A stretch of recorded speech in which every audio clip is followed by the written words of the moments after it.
How's it going, people? Welcome back to Leeds channel on the weekend roundup. My bad for being a bit late, people. It's my fault. A bit of traffic traveling up and down London. Work is back and all of that. But Lee, how's it going?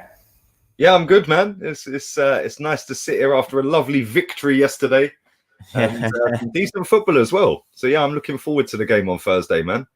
Yeah, well, it's the best way to it's the best way to kick off Thursday, right? Like, there's no better way. We could have kept the clean sheet too, but that doesn't, happen too often in an Arsenal fan's life. I know this season's been a bit different, but it was a mad game, Lee. Taylor two halves in a sense. I think out of the 6 goals, it's lucky we got the first 4, because if we were stuck on 3 and Leeds got 1 back, it could have been a different game. So overall, you said you was happy. What was you most happiest about? Was it Oba's hat trick? Was it Gabriel being back in defense, even though he was partnered up with Luis this time, which is a bit strange? What do you think? More Aubameyang's hat trick, because he's been rubbish, bruv, all season. So it was more like I was kind of shocked that he started, because he hadn't done anything to warrant a start. Yeah. But it's always good after the event to say, "Oh yes, well you should have started him." It's great after we've scored 3 goals, or he scored 3 goals. But Yeah. I don't think he warranted a start based off of his appearances recently. But I was buzzing for him, man, and that was his first Premier League hat trick as well since he's been here, which is kind of mad. It is. He always gets braces instead of hat tricks, doesn't he? So pleased for him, because he was playing up front, which is where I've said he should always play. Yeah, and it was just he looked back to his sharpness. Like, I don't know what happened or what changed, but he looked back to his sharpness. And I knew as soon as he got the ball on that first goal, I knew he was going to score. Yeah, because within a second, he'd gone from 10, 15 yards out the box into the box and was twisting that geezer up, all ends up, bruv. I just knew he was going to score. He had a lot of intent. Yeah, and he hasn't had that recently. He's been a little bit divering on the ball, a little bit lackadaisical. Defensively, he's been poor whenever he's played recently. But yesterday, he looked back to his best, man. And I'm not going to get carried away too much, because it is only one game, and we've seen this before with players, bruv. So hopefully he can do us a few goals on Thursday, and we can beat Benfica, which would be nice. We need him, Lee. So I know what you're saying. Like, I know we've seen it before, where players bounce back for 1 or 2 games and then go back to what we become to see used of them. But with Oba, I feel like he's had that little downturn in form. He's been put up top now, and that's a game where it's like, all right, this is where you kickstart your role up top at Arsenal, because obviously it all went well for him being moved out on the left, and it all went well cutting in. But I feel like now we've got good options in those 3 positions, Lee. Don't you agree? Do you know what? We have got a bit of a selection headache now, innit? Like, and the thing for me as well, I wanted to ask you this, because Aubameyang's now scored a hat trick off of the back of being put in the team when he probably didn't warrant a start. Lacazette has been doing all right recently. In the last 10 games, I'd say he's probably exceeded expectations based on the 10 before that. So what would you do on Thursday? Would you put Aubameyang back up top, or would you put Lacazette up top? I'm putting Oba, Lee, because you know what it is with me, even before this game, and I think 2 weeks ago when Oba first come back from, he had his issues with his mum's health and whatnot. I said that, listen, this is our striker at the end of the day. And with Lacazette and Eddie, they got 12 months remaining in the summer. I know Lacazette's in form, but we need to find out whether Oba can work up top with these lot, because our cards are pretty much dealt with Lacazette and Eddie. We're going to have to move on in the summer. With Oba, we just gave him a new contract. So it's all good and well enjoying Martinelli, Saka, Emil Smith-Rowe, Pepe. If we don't have the striker, that just becomes another problem. So I think this Thursday, you go with him again, Lee. But I know what you're saying, because other people have asked me, do you go back to Laka and put Oba on the left? Do you somehow manage to squeeze them both? Well, what would you do? I'd go with you, bro. I'd put him up top. I don't think he's going to, though. I think he's probably going to go with Abba left and Laka top. Yeah, I think against Leeds it worked perfectly, because if you look at the teams that have beaten them this season, and when they get beaten, they get battered. pretty much. It's goals galore against them. Man United, Spurs, Leicester, they've all battered them this season.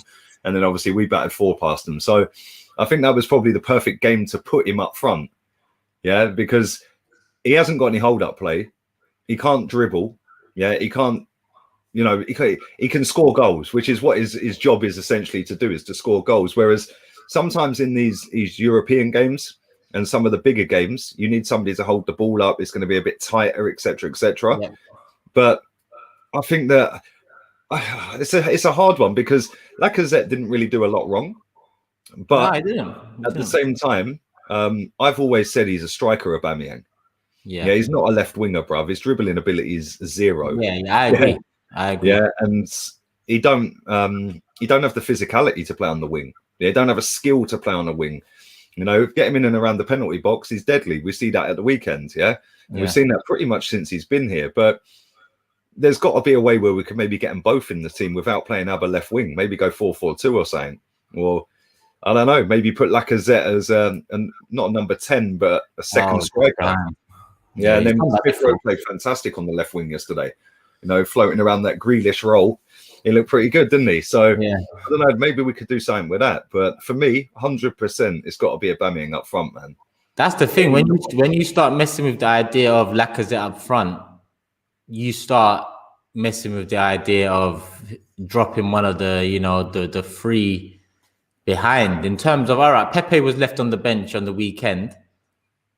I think Pepe was hard done by, if I'm honest. I think he you know, could have started, and I feel like he should be put back in against Benfica. Then you have Saka, Emil Smith-Rowe, and Odegaard done well. So I know he was impressive, wasn't he? Yeah, so I know what you're saying. Put Laka in because it makes more sense in terms of, you know, hold up, link up. Maybe put Oba left, but then we didn't even see Martinelli again. So that's another option there. So it's just like, is Lacazette worth that sacrifice to drop one of those 3? I don't think so. And they're all in form as well. They're all in form. Like Saka was unplayable at times yesterday, man.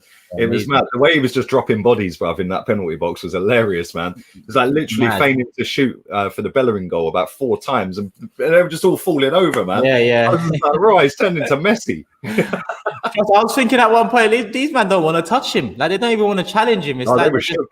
They were shook, bruv, and that was after he'd already had 2 penalties given for him, innit? Yeah.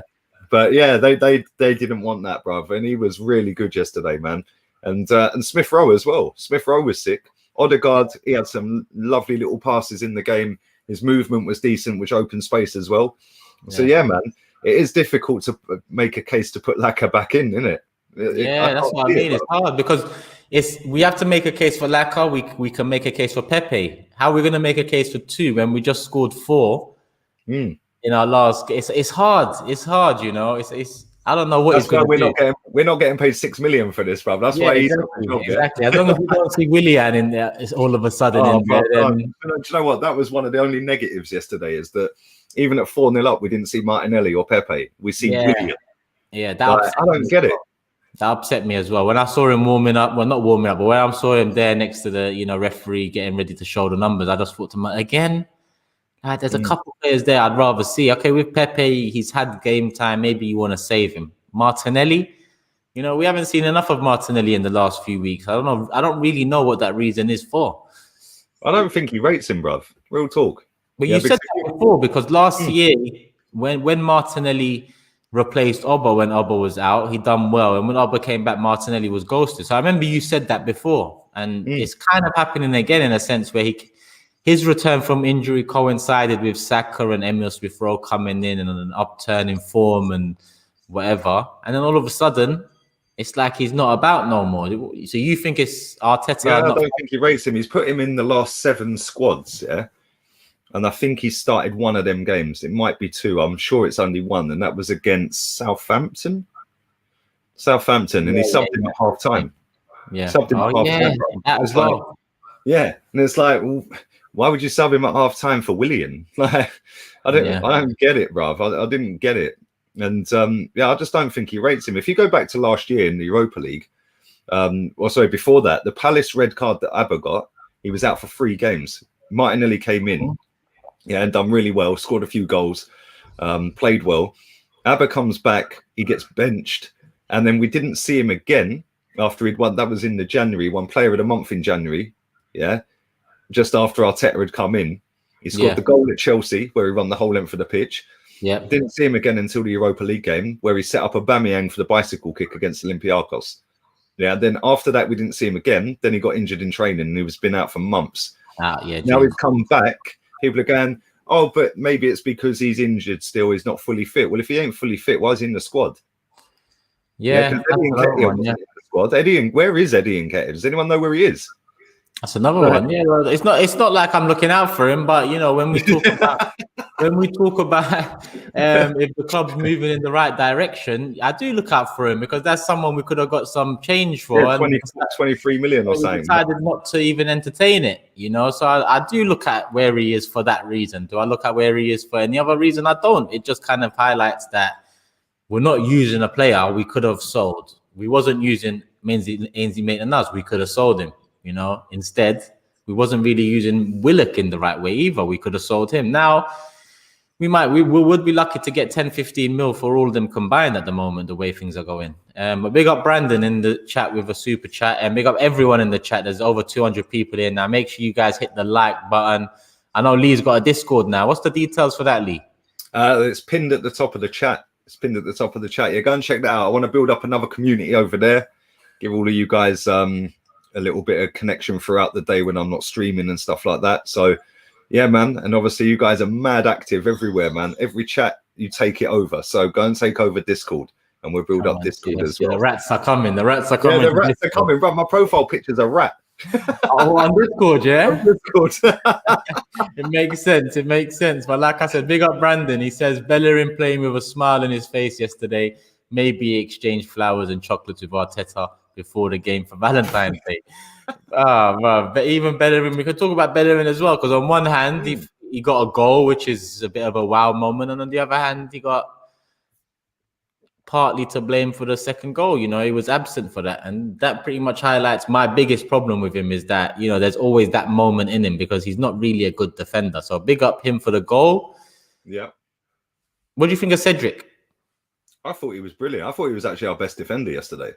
Yeah, well, I put Gabriel, but I think Cedric was very good as well. I didn't really have any issues with him. The thing is, I said this on a stream I did yesterday and today, that if you look at the two goals that we conceded yesterday, Bukayo Saka was marking that centre back who scored. Like, why? Bukayo Saka is tiny compared to a 6'5" centre back, bruv, who's then on a full run. He's bigger and stronger than Saka, so he's always going to body him out the way. And then I think it was David Luiz that was standing near post marking space, zonal marking, yeah? So we were kind of doing a bit of like half zonal, half man mark, yeah? And I kind of get that you have a centre-back on the front stick in case there's a flick on header, etc., yeah? So you go and attack the ball. Yeah. But I see this so many times. When we played Newcastle, Cedric was marking Andy Carroll. And I'm like, are you, like, who does that? Yeah. Andy Carroll's a hard work player to mark at the best of times, let alone putting a midget on him, bro. It's true. That's what I said in my video earlier today. But then there was a comment that said that I haven't confirmed it, but when I was saying exactly the same thing, someone said that we've conceded the least goals from set pieces, and I thought to myself, well, all right then, fair enough. I said, it's, you know what? Maybe it's the old school fan in me that likes to see a good match. Man marking. Yeah, because I think, like I said, it's not been confirmed. I will look at the numbers, Lee. I know you look at more like. Yeah, I don't know. I've numbers. I'll find out like if that's true, and we can talk about that in another episode, because that would be something good to hear. If you know we are the best in terms of that thing, because it's an improvement. But when you see Saka against Struijk and you just see the size, the first look, it doesn't make sense. When you see Cedric and you see Carroll, it doesn't make sense. Yeah, but I think when we played Tottenham and Alderweireld scored the winner, Kieran Tierney was marking him. Yeah, another example. Yeah? And it's like, why is it always the small guy? I know he's obviously set up a system on corners that he wants to implement, yeah? But I'm the same as you, bruv. I want to see you touch tight, grab the guy, and then you've got a level of blame as well then, because you can say, well, that was your man. With normal marking and half man marking, well, can David Luiz be blamed for that? No, I didn't even know the guy was coming. Yeah, and even Saka, like you can blame Saka to say he could have used his body more, but in essence, you know who's going to win that battle before the ball's even played. So can you really blame him fully? No, it's just no. And that's the thing. We can't sit and blame any of them players for that goal. Yeah. And for me, and it's not about just blaming players, but if you're a footballer, surely you want a little bit of sense of pride in, I want to stop a goal. Tony Adams used to talk about all the time, bruv. Yeah. You ain't scoring against us. I will put everything on the line. You are not getting a goal today. Yeah. And you grew up in the same era as me, bruv. Yeah. If they conceded a goal, they're all going mad at each other. Yeah. It's like, I'll not concede a goal. And they're just like, oh well, we go again, yeah. Like I want to see him have a go at each other and say that was your man, but you can't do that with a system that was set up off corners. In terms of the second goal, yeah, bruv, what is he doing? Like he didn't even know the guy was behind him. Yeah, what's he watching really? It's mad. Yeah, he was caught in the middle of nowhere. He didn't know the guy was behind him. He was looking at the guy in front of him. Before you know it, the guy's in. It's great finish. Yeah, great finish. But his goal, Bellerin, yeah, mad bit of play from us, man. That was Saka just dropping everyone. Bellerin involved. His header back into the box was a little bit weak. Yeah, but we managed to keep it alive. And then Danny Ceballos nutmegged the guy, man. It was a sick goal. And Bellerin, yeah, for all the times I say that he's weak and he's useless, bruv, he actually held the guy off. Yeah, took a touch and banged it. And bang, what a goal. And I'm like, if you can actually hold someone off, why don't you do that going back the other way? It's like he doesn't have the confidence to do it. And that's one of the first times we've seen him do it, because usually he avoids contact both defensively and offensively. Yeah, it's mad. Yeah. But I thought that, like, just coming back to the original question about Cedric and that, and a minute ago you said about it, I actually thought he was our best player defensively. I thought David Luiz and Gabriel at times, not at 4-0 because they did nothing at that point. But as soon as it went 4-1, 4-2, all of a sudden I thought they were getting a run around, bruv. They didn't have a clue where some of their runners were. They were getting a little bit sloppy with their passing and stuff like that. I thought Bellerin was the same. Didn't have a clue where that guy was for the second goal. After that, he was useless. But Cedric consistently for 90 minutes, I thought he was decent going forward. Yeah, and he actually harassed the guy, which then ended up with Smith Rowe setting Aubameyang up for the hat-trick goal. Yeah. He didn't mean that cross, by the way. I'm adamant he was trying to go top bins, bro. He went to try and free into the top bins. It didn't work. If he did see him, then fair play, bruv. Yeah, then mad. But I don't believe you see him, man. He tried to think that in, man. I see technique behind it. Aubameyang's as skinny as I am, bruv. Yeah, right. And that centre back's a big lad. There ain't no way you see Aubameyang behind him. No way. Yeah. Even then, the centre back was baffed as well because he was expecting it to be a shot as well, and all of a sudden you just see Oba creeping in. But we both said he needed that, and lucky he got it, because after that goal, it was pretty much all Leeds. Yeah, Yeah, I think I don't think the substitution helped, like bringing Willian on, because that killed all of our attacking flow. Yeah, taking Smith Rowe off. I know he wanted to obviously save him for Thursday, but I would have thrown Martinelli on. Yeah, because Martinelli would have he still would have had that defensive work rate, but he still would have had the ability to drive us forward as well. Yeah, same with Pepe maybe. Yeah, Pepe's been good defensively recently, but also going forward he's been pretty decent as well. So I think that was just a weird sub, and that allowed them to get back in the game. They then just threw everyone up front, bruv. They literally at one point were playing two at the back, one in midfield, and the rest up front. It was mad at one point. Yeah, and that's how we then ended up getting the chance that, again, Bellerin should have controlled. He didn't control it. Any other right back controls that and pings it in, or at least has a shot on target. At least something, something productive out of it. And then the Aubameyang one where he hit the bar, that was so unlucky, man. That would have been a sick goal. Yeah. The bad thing is if he had scored, he would have matched Henry scoring 4 against him, innit? And they both were 14. Yeah, remember Henry scored 4 against Leeds? Yeah. That would have been mad, innit? So it was kind of sad that it didn't go in. But bruv, all in all, I was buzzing yesterday. I was two things I'll say is Willian should never play again. Yeah. And we're the only team in the Premier League that can go 4-0 up and still look uncomfortable.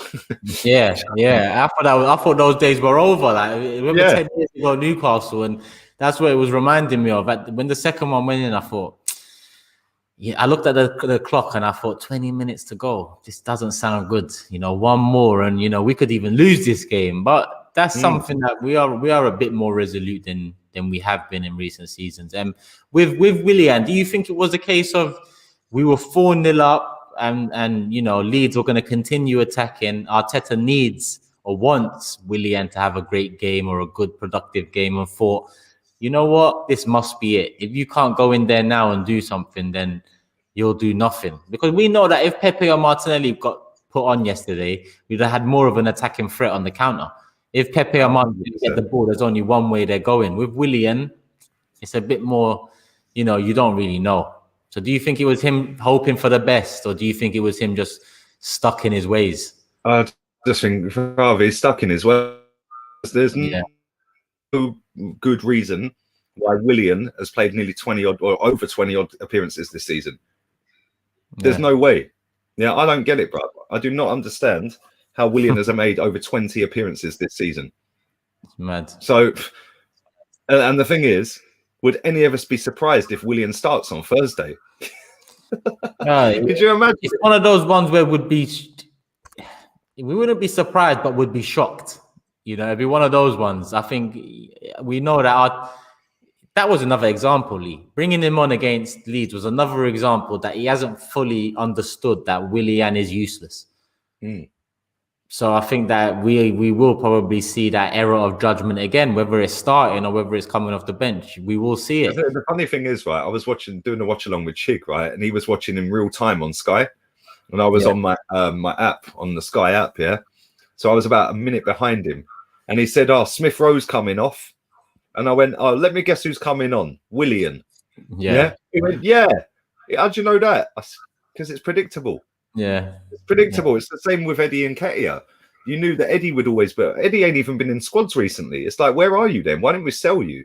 I don't get it. And then Pablo Mari, what's happened to him? Yeah, that's a big one for me because Mari actually performed very well in that turnaround we had. When we turned it around against Chelsea and started winning some games, I think Mari at the back was a core part of that. When I look at him and Holden, I feel like throughout that run, Mari was the one that was the standout for me. Yeah. I think we won 4 straight games with him or something, or we're unbeaten in 5 or something.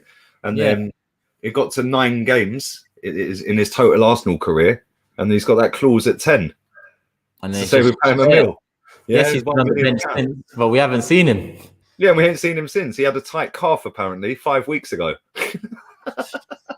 All these injury things, all of a sudden, like the way they're announcing injuries to us, it's just they're taking the piss because it's like I said exactly the same. Do you know that, right? I said exactly the same. Yeah, I said, how can they say that Kieran Tierney is still nowhere near coming back when it was precautionary 5 weeks ago?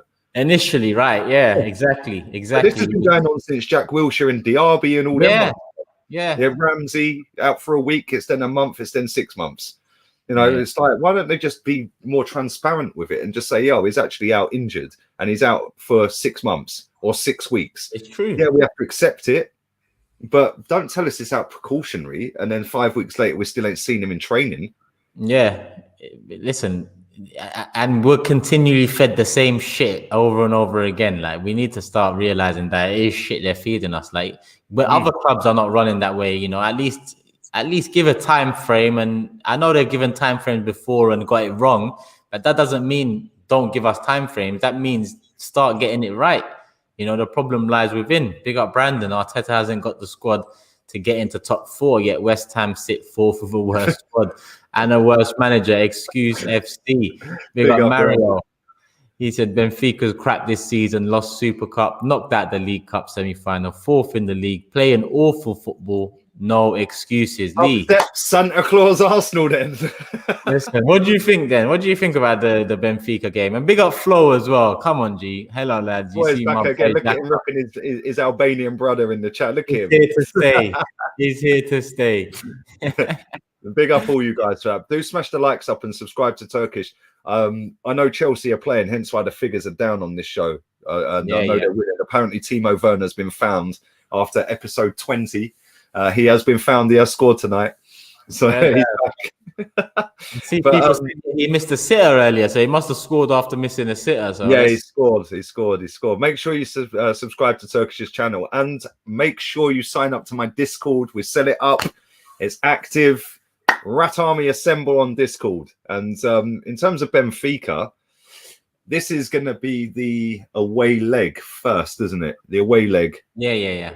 And then the one in Greece is going to be the home leg. So, bruv, I know that super chat that just come in from Mario saying they've been playing crap. They got a decent manager.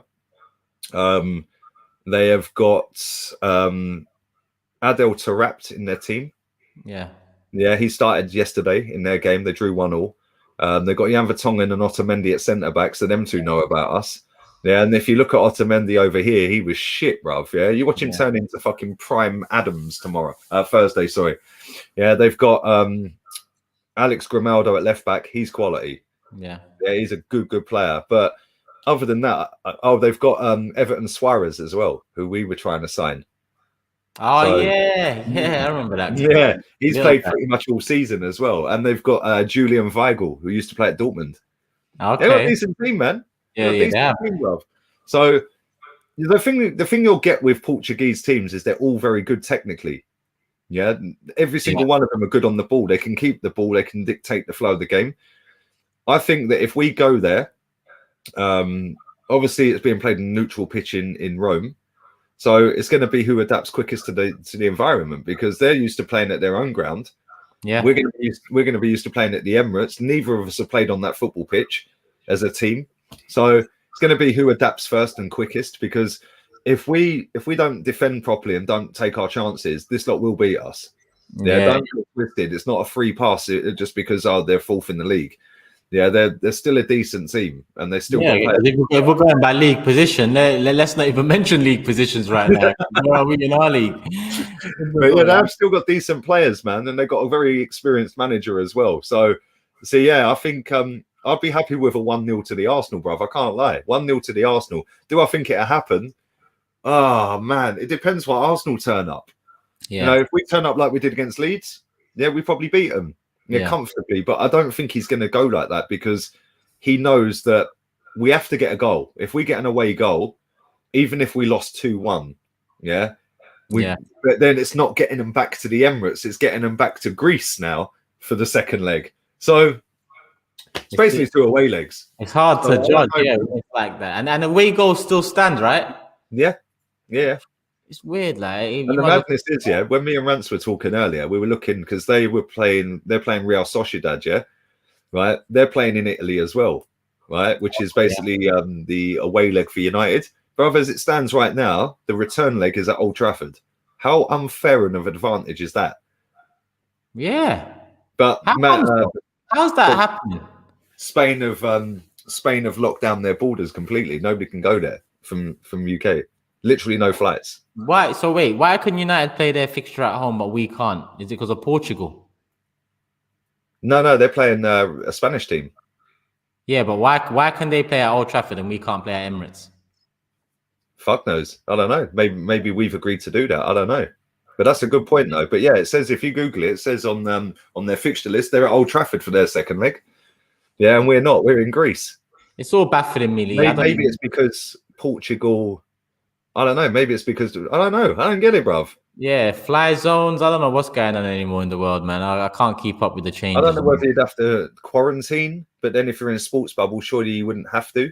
Yes, I thought elite sports was exempt. I don't know, man. I don't know. Big up your man. He said I fear for there's a Portuguese travel ban. That's why. Yeah. Okay. I thought it might be something like that, but like it's still a bit all over the gaff, man. Portugal, yes, still a bit off key in it.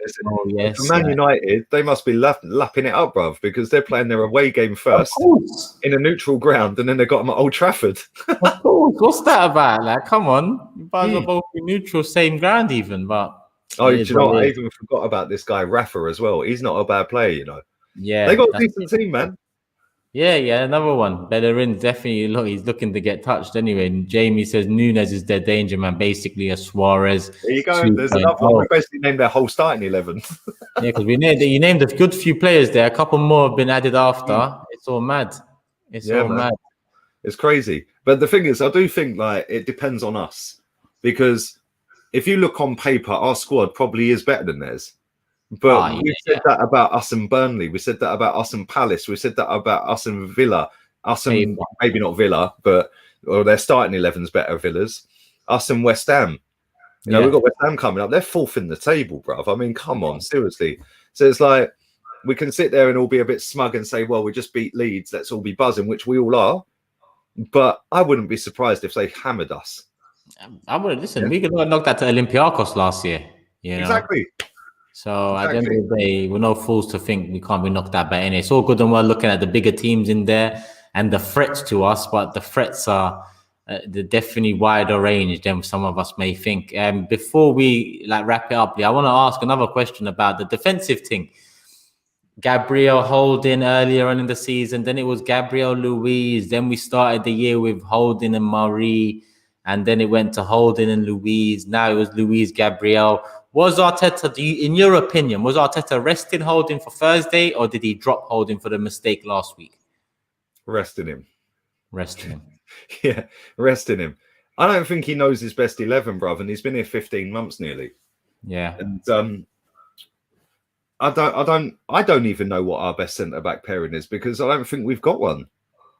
Maybe that's why he's selecting different defenders. But if I was to pick a best centre-back pairing, I'd go Gabriel and Marie. Yeah. And people are saying they're both left-footed. Well, who cares? Seen them. Yeah, we haven't even seen them once. No, and exactly, and that's the thing. Just because they're both left-footed, who cares? Yeah, it's worth testing that in the league. Like I said, putting Ober up top is a test again. It's worth testing that Gabriel Marie too, because are we relying on Saliba to come back in next season? You know what? Now I started talking about centre backs. I just remembered that Luiz headline. If there's listen, bruv, no, if Arsenal Football Club give this new guy a new contract, then we're just rowing backwards, because we're not going nowhere fast. You know, it's bullshit. I want to ask you what he thinks. I know what Lee thinks. You know, Lee, what's your quick thoughts on the Luiz headline? Yeah, exactly. Oh, dear, bro, he shouldn't even be here now. He should have left in the summer, last summer. Yeah, and I know he's going to sign a new deal. Yeah, and it wouldn't surprise me one bit. Yeah, if he was and we restructured the captaincy or something for next season, and he was part of it. Yeah, do you know what I'm saying? I don't think we'll take it off of Aubameyang. I don't think that would be the case, but I think maybe he'd then potentially be the vice captain. Yeah, because I do think that is something that's going to happen real soon, because we've got 3, 4, 5 captains. Yeah, I don't think Arteta's going to run with that much longer. Yeah, going into next season, he'll say, this is the captain, this is the vice captain. Yeah, but you're all captains in my heart, and he'll come out with some bullshit speech, bruv. Do you know what I mean? But you're captain between them, mate. We already know this, but yeah, I don't know. Then you'll have all of a sudden I'm saying, he's been good this season, this and that. I don't know. And you know what? Compared to last season, of course he's had a good season. Last season he had the most red cards and the most penalties in the league. He's improved this season. You know, it's not really a good platform to. It's not the highest of platforms to kick back on. You know, he was at the bottom of the barrel last season, and he's improved. Yes, but as you saw, all of the combinations I've said have worked pretty well defensively throughout the season. So Luiz, we don't need him right now. You know, we just let him go wherever he wants to go and just move on. If we give that guy a new contract, Lee, then I'll talk about it further. But I just wanted to touch on it because it was in the back of my mind. No, I agree, man. Bruv, he can't be here next season. No, I ain't having it. Bruv. Yeah, we'll see what happens with that one, man. Because listen, I don't want to talk about it till it's official, because I know it might just be one of those ones messing about with Arsenal fans' heart and whatnot, as the media love to do at times. You know better than I do, Lee. You know, some of these stories come out of thin air sometimes, but let's hope this one is out of thin air. And people, before I go, make sure you subscribe to my channel. And Lee, there's a pinned message at the top of the chat. There's a Discord link in there. Make sure you go. I don't know if it's subscribe to Discord. I don't know if it's follow Discord. No, it's free of charge, man. It's free of charge. Okay, there you go. You just click a button. You go subscribe to Lee. What's it? Lee Gunner's Discord. And what do you do on there? Give them a bit of a. It's basically like a big WhatsApp group. without giving your phone number out. So nobody will have your number. Nobody's going to get my number. You can't harass me on my phone unless it's via Discord. But it's basically similar to a WhatsApp group, basically, and I can make other groups within the group. So I can have one just for the members of the channel, can have one for certain topics and stuff like that. So yeah, man, it's cool. And big up Football Capo at the bottom there as well. Yeah, you're my boy, bruv. I appreciate the help on that as well, man. Big up to you, my guy. And yeah, anyone who's not followed that, then I would appreciate it. And we build up a mad community out there, and we're gonna get that growing as well. So yeah, man. I'm sure you will, man. You've done it on every other platform so far. It's just another one to knock off the list. But people, make sure you go to that Discord link and hit Lee up. Make sure you go to my channel and subscribe. I'll be back at around 10 p.m. for the Big Six, maybe 10 past 10 actually tonight. For the Big Six show, make sure you guys tune into that. Any last minute thoughts, Lee? I'll take her out. As always, it's got everyone out today, so I'll add to everyone. I'll add to everyone today. And Lee, take care, mate. Yeah.